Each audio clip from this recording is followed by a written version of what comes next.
तो पहाड़ी जैसी जगह में जयपुर में भी नहीं मिलती है। तो बाद में पता लगा कि निवृत्ति की देन है। ये प्लास्टिक को निवृत्त करना चाहता है। निवृत्त का मतलब भगाना चाहता है, तो प्लास्टिक को भगाना चाहता है। जो दोनों हमारे युवा अधिकारी मंच पर है, और एक हमारा डॉक्टर, जैसे कि हर घर शिक्षा है, डूअर टू शिक्षा, ऐसे ही हमारा डॉक्टर हरि सिंह मीना मेरे गांव का है, गंगापुर में बामबौड़ी का रहने वाला है, खिरनी का छोटा गांव है। इसने भी हर घर डॉक्टर को पहुंचाने की मुहिम उठा रखी है। वो भी आज यहाँ है। एक दूसरे डॉक्टर जो प्रोफेसर है आपके यहाँ, हड्डियों के बड़े डॉक्टर हैं करौली में, और आप ही के एरिया के हैं। सुना है ना, डांग में बहुत मुश्किल होता है इस तरह की चीज। तो एक यंग हमारा ऑर्थोपेडिक सर्जन यहाँ सामने बैठा है, हमारे सियाराम जी, हमारी बहन जी, और यहाँ पधारे हुए सभी, और इनको बुलाने वाला, जिसने इनको सबको बुलाया, मुझे भी बुलाया, किधर गया रोहित भाई, रोहित नाम है ना, रोहित क्रिकेट में भी कोई नाम सुना है मैं। Very good. तो हर घर शिक्षा अभियान का जब निमंत्रण मुझे मिला, करीब 1 महीना हो गया, रोहित का फोन आया कि सर हम बाड़ी में एक प्रोग्राम करना चाहते हैं। मैंने पहले तो आप बताओ क्या है ये हर घर शिक्षा अभियान। तो उसने बोला साहब हम गांव में जाते हैं, बच्चों को सिलेक्ट करते हैं और उनको घर पे चबूतरे पे जहाँ स्थान मिलता है वहाँ उनको पढ़ाते हैं। तो मैंने कहा क्या है? बोला एक NGO खोला है मैंने कहा आप क्या करते हो? बोला मैं एक बेरोजगार विद्यार्थी हूँ। तो मेरे को एकदम क्लिक किया कि हम अफसर बन करके कोई भी बड़ा अभियान चला सकते हैं, हम सक्षम हैं। लेकिन एक बच्चा जो खुद अभी संघर्ष कर रहा है, वो अगर समाज के लिए इतना काम कर रहा है, तो मैंने कहा भाई 4 घंटे की जगह भले 5 घंटे ही लगे जयपुर से आने में, बस एक शर्त है, मुझे संडे को रखना, क्योंकि हम सरकार में बैठे हैं, संडे के अलावा आना बहुत मुश्किल है। इसने कहा सर संडे को रख लेंगे। तो ये डेट मैंने ही दी थी उसको, 29 जुलाई की, 29 जून की। और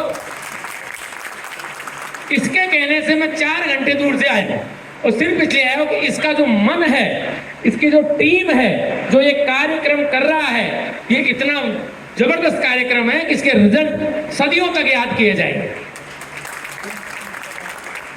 ये कहानी है ना कि एक बार कहीं आग लग गई थी, तो गांव में खूब आग लग गई।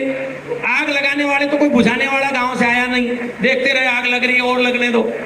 लेकिन एक चिड़िया चोंच में पानी लेकर के उस आग को बुझा रही थी। तो किसी ने पूछा कि इतनी बड़ी आग को एक चिड़िया कैसे बुझाएगी? तो चिड़िया ने बोला कि जिस दिन इस अग्नि की हिस्ट्री लिखी जाएगी, इतिहास में इस अग्निकांड की बात होगी, तो उस दिन तुम भागने वालों का नाम आए नहीं आए, लेकिन इस चिड़िया का नाम जरूर आएगा, जिसका नाम आग बुझाने वालों में आएगा। तो ये जो शिक्षा की आग है, आज समाज में शिक्षा की आग कह सकते हैं हम। शिक्षा की आग को बुझाने के लिए, या शिक्षा की उसको प्यास को बढ़ाने के लिए जो रोहित का प्रयास है, हर घर शिक्षा अभियान के ये जो टी-शर्ट पहने हुए हमारे प्यारे नौजवान साथियों का प्रयास है, ये हमेशा के लिए इतिहास में लिखा जाएगा कि धौलपुर में शिक्षा की अलग जगाने के लिए इनका भी बहुत बड़ा योगदान रहा। मैं पिछले 3 घंटे से इस प्रोग्राम को देख रहा हूँ, मुझे बहुत ही अच्छा लग रहा है। और मैं कहना चाहूंगा कि जिस तरीके से तू छोटे से गांव से बिलोंग करता है, पता नहीं तेरे गांव में तो कितने घर है, पता कितने घर है तेरे गांव में? तू 500 घरों के गांव का है। मेरे गांव में कितने घर है? 117, यानी कि 100 घरों के गांव में मैं पैदा हुआ। और मैं, हमारे दोनों अधिकारी जिस तरीके से दोनों ही गांव के हैं, मैंने अभी सुमित को भी पूछा, बोला था मेरा भी सीकर जिले में छोटा सा गांव है। रेवती ने भी कहा कि मैं नासिक से जब जाते हैं शिरडी बाबा के यहाँ, तो मैंने कहा मैं वहाँ IRS था 93 में, 1993 में मैं IRS कस्टम्स की नौकरी में था। नासिक में मैं 2 महीने रहा हूँ, तो आइडिया है उस टोपोग्राफी का वो कहाँ गाँव। तो ये दोनों ऑफिसर गांव के, मैं और भी छोटे गांव का। तो ये जो बच्चे गांव से आए हैं, एक तो ये नहीं समझे कि ये कुछ नहीं कर रहे, ये बच्चे भी IAS बन सकते हैं। अगर ये बच्चे अगर ये ठान लें तो ये IAS बन सकते हैं। मैं एक छोटी सी अपना लाइफ का अनुभव बता रहा हूँ। 2002 में, मैं इन बच्चों के लिए कहना चाह रहा हूँ, 2002 में मैं कलेक्टर झुंझुनू था। और मैं वहाँ एज कलेक्टर, जैसे ये दोनों अधिकारी इस प्रोग्राम में आए हैं, एज कलेक्टर शिक्षा विभाग के स्कूलों के जितने भी प्रोग्राम होते हैं उन प्रोग्राम में मैं जरूर जाता था। और प्राइवेट स्कूल बहुत है झुंझुनू जिले में, तो प्राइवेट स्कूलों के प्रोग्राम में मैं हर बार जाता था और प्राइवेट स्कूल वाले मालिक को कहता था कि यार तेरे प्रोग्राम में एज कलेक्टर तो आ जाऊंगा, लेकिन एक शर्त होगी। बोले साहब क्या शर्त होगी? मैंने कहा यार मैं फीस लूंगा, जाने की फीस लूंगा। तो एकदम वो चौंकते थे, शुरू में 2-4 बार चौंके कि सर जाने की फीस लोगे? मैंने क्या लोगे सर हमें बता दो। मैं अपने भाषण में बोलूंगा, देगा कि नहीं देगा? कि पता नहीं सर क्या लोगे। मैं लूंगा ऐसी चीज जो तू दे सकता है, ऐसी चीज नहीं लूंगा जो तू नहीं दे सकता है, लेकिन देना पड़ेगा। बोले सर आइडिया दो। मैं आइडिया कुछ ऐसा ही होगा कि स्कूल के बच्चे बढ़ेंगे। प्राइवेट स्कूल के बच्चे वाले को अगर ये पता लग जाए बच्चे बढ़ेंगे तो वो तुरंत हाँ कर देता था। पहली बार मैं जब स्कूल में गया, अल्सीसर एक ब्लॉक है, वहाँ करीब 1000 की संख्या में उनका वार्षिक उत्सव समारोह चल रहा था। जो आजकल तो मैडम बैठी है, हर साल वार्षिक उत्सव आप सरकारी स्कूलों में भी करते थे। 25 साल पहले ये प्राइवेट वाले करते थे, सरकारी बहुत कम करते थे। तो प्राइवेट स्कूल के प्रोग्राम में मैं गया, तो मैं जब उद्बोधन दे रहा था कि गांव के बच्चे भी आईएएस बन सकते हैं, तो एक लड़की को इसी तरीके से, जिस तरीके से ये जो आपने पुरस्कार दिलाया ना, कक्षा 10 में एक लड़की फर्स्ट आई थी जिले में, उसको मैंने पुरस्कार दिया। पुरस्कार लेके वो सामने बैठ गई।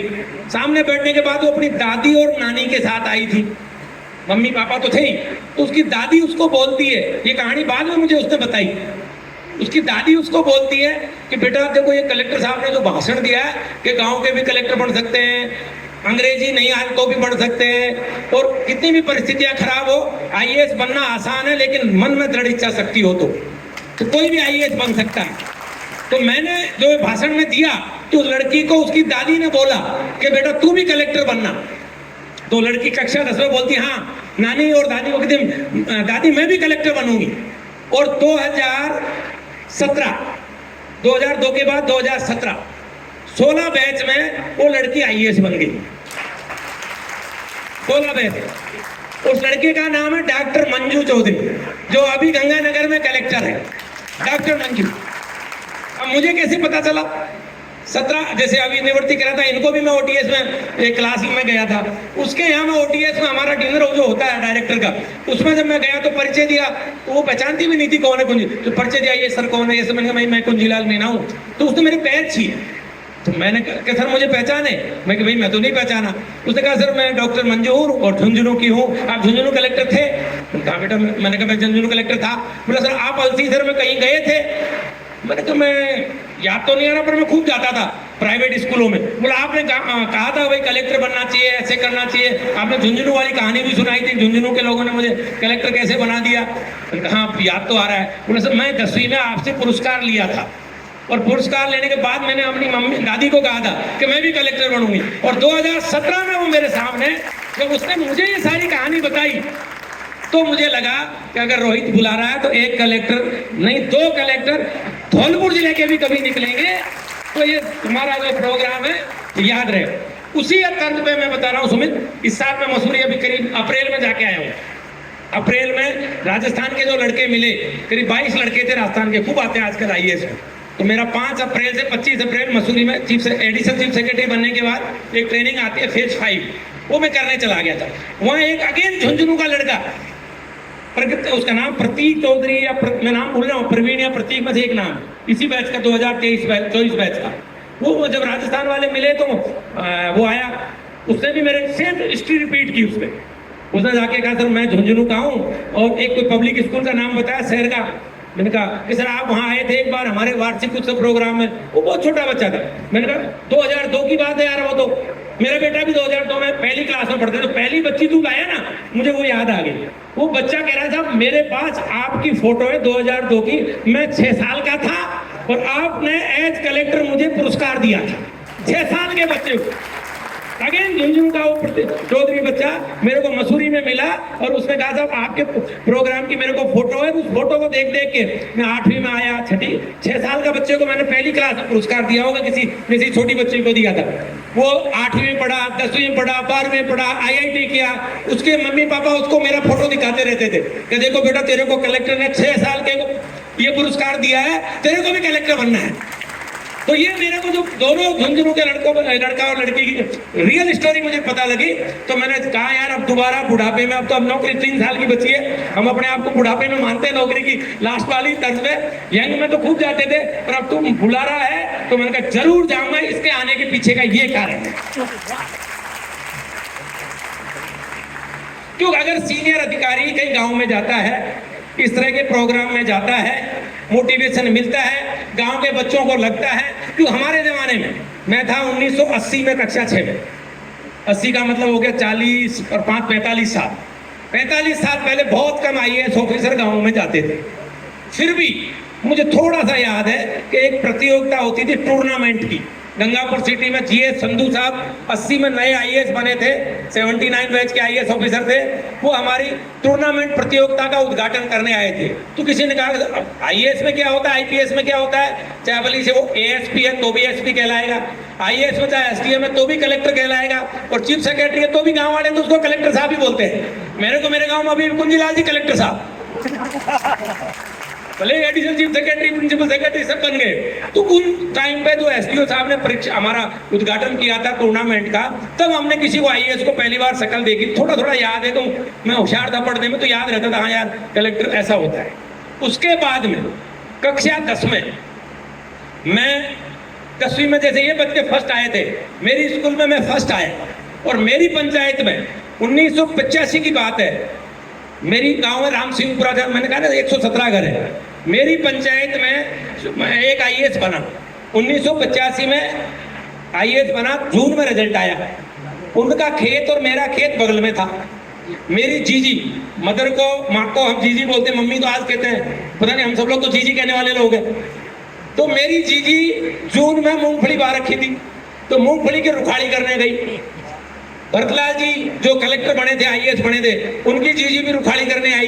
दोनों डोकरियों ने बात किया, अरे आज हमारे छोरा को है ना रिजल्ट आ गया, जो बात तो IAS बन गयो, कलेक्टर बन गयो। तो मेरी जीजी ने घर आके कहा कि भाई आज सुंदरी में फादर का नाम ही लेते हैं, जैसे मुझे मोती का छोरा बोलते हैं, मैं मोतीलाल जी स्वर्गीय के पिताजी का नाम, वैसे उनका सुखलाल जी था कि भाई आज सुखिया को छोरो कलेक्टर बन गयो। तो मैं 10वीं में पढ़ता था, तो थोड़ा तो समझदार होता है बच्चा। मैंने कहा हाँ जीजी मैंने भी सुनी जी, पर मैंने कहा जीजी बाकी परसेंटेज मौसू कम थी, उनका कक्षा 10 में 3rd डिवीजन था और मेरा फर्स्ट था। तो मैंने कहा जीजी मैं फर्स्ट डिवीजन हुआ हूँ, मैं भी एक दिन कलेक्टर बनूंगा। ये 1985 में पहली बार दिमाग में कलेक्टरी कहाँ से आई, 1985 में। और उसके बाद में 86, उस टाइम फर्स्ट डिवीजन था। फिर 11वीं में करौली आ गया, आपके पास में ये डांग में है। करौली पढ़ने जब आया तो करौली में 86 में बहुत 70% बनी। आजकल तो 90-95 से शुरुआत होती है, हमारे टाइम पे 60% तो 10वीं में बनी मेरी, 70% बनी मेरी 11वीं में। और 11वीं में जो 70% बनी तो जिले का मैं टॉपर था। सवाई माधोपुर करौली एक ही जिला होता था, माधोपुर जिले का 70% में 8 में मैं टॉपर था। और मुझे भी एक डिक्शनरी भार्गव की, पता नहीं आप लोगों ने पढ़ी होगी, मेरे जमाने के लोगों ने भार्गव की डिक्शनरी चलती थी। आज भी मेरे पास मेरी लाइब्रेरी में करीब 5000 किताबें हैं। उन 5000 को मैं ज्यादा देखूं नहीं देखूं, लेकिन उस लाइब्रेरी में जो मेरी डिक्शनरी रखी हुई है 1986 की, कितने साल हो गए, करीब 45 साल हो गए, 40 साल हो गए।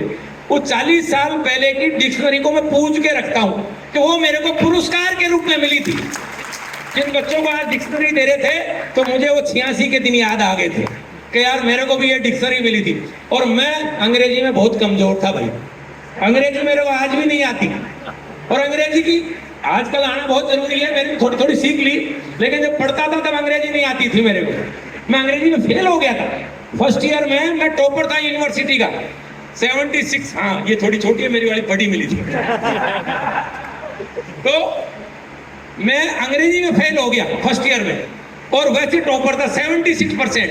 गंगापुर में बस में बैठा था, एक लड़के ने कहा मेरे को यार रिजल्ट तो आ गया कुंजीलाल, तू टॉप कर गया, लेकिन तू सप्लीमेंट्री भी आ गया। अब आप सोचो ये कैसे हो सकता है कि तू टॉप भी कर गया और सप्लीमेंट्री आ गया। तो मैंने कहा यार मुझे लगता है मैं अंग्रेजी में सप्लीमेंट्री आया हूँ। ये रियल लाइफ स्टोरी बता रहा हूँ मैं। तो फर्स्ट ईयर में अंग्रेजी को पास करना जरूरी था, लेकिन नंबर नहीं जुड़ते थे BA फर्स्ट ईयर में। तो मेरे 76% आए 87 में फर्स्ट ईयर में, लेकिन अंग्रेजी में मेरे 32 नंबर रह गए, 33 होने चाहिए, तो मैं सप्लीमेंट्री आया। और सप्लीमेंट्री भी किस में आया कि जो निबंध लिखा था कि what is the aim of life, जीवन का उद्देश्य क्या है, और मैंने लिख दिया my aim is in become an IAS officer. Really बता रहा हूँ, ये निबंध लिखा था, अगर वो कॉपी मुझे मिल जाए ना तो आज मैं पूजूं उसको, उस फेल वाली कॉपी को पूजूं मैं कि मैंने अंग्रेजी में एम लिखा IAS का, फेल हो गया। लेकिन दिमाग में अगर कोई बच्चा ये सोच ले, अनकॉन्शियस माइंड और कॉन्शियस माइंड दो माइंड होते हैं, अगर अनकॉन्शियस माइंड में आपके ये बैठ गया कि मुझे ये करना है